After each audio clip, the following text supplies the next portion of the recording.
চাকরি প্রার্থীদের লক্ষ্য করে নতুন স্ক্যাম বেড়েছে। ইমন কার প্রোডাকশন অ্যাসিস্ট্যান্টের চাকরির প্রলোভনে পড়েছিলেন, যেখানে স্ক্যামার অগ্রিম টাকা পাঠানোর এবং সরঞ্জাম কিনতে বলেছিল। তার মা ন্যান্সি কার সতর্ক করে বলেন, যে কোনো চাকরির প্রস্তাব পেলে দ্রুত সিদ্ধান্ত না নিয়ে সময় নিয়ে যাচাই করা গুরুত্বপূর্ণ।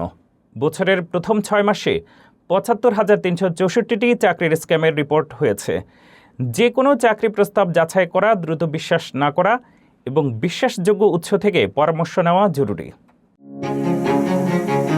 চাকরি প্রার্থীদের লক্ষ্য করে জটিল এবং শিল্পভিত্তিক স্ক্যামের ঘটনা বৃদ্ধি পেয়েছে। সম্প্রতি ম্যারিল্যান্ড ফিল্ম অফিসের ডিরেক্টরিতে নিজে তথ্য দেওয়ার পর ইমন কার নতুন গ্র্যাজুয়েট প্রোডাকশন অ্যাসিস্ট্যান্ট হিসেবে চাকরির প্রস্তাব পান। স্ক্যামার নিজেকে প্রোডাকশন প্রযোজক জেমি বাকনার হিসেবে পরিচয় দেয় এবং $১,৫০০ বেতনের কাজের প্রস্তাব দেয়, যা সাধারণত প্রোডাকশন অ্যাসিস্ট্যান্টের তুলনায় অনেক বেশি।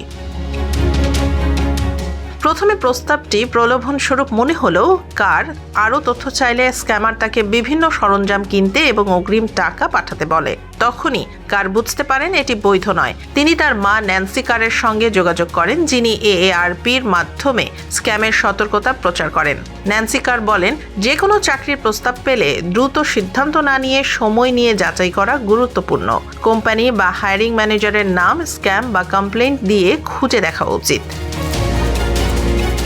ফেডারেল ট্রেড কমিশনের তথ্য অনুযায়ী বছরের প্রথম 6 মাসে ৭৫,৩৬৪টি চাকরির স্ক্যামের রিপোর্ট পাওয়া গেছে, যেখানে বড় ক্ষতি $2,১০০। কোনো বৈধ নিয়োগকর্তা আপনাকে চেক পাঠিয়ে সরঞ্জাম কিনতে বা টাকা ফেরত পাঠাতে বলবে না।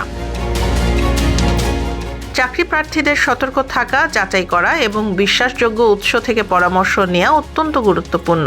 দ্রুত বিশ্বাস না করে প্রতারণা শনাক্ত করাই নিরাপদ পথ।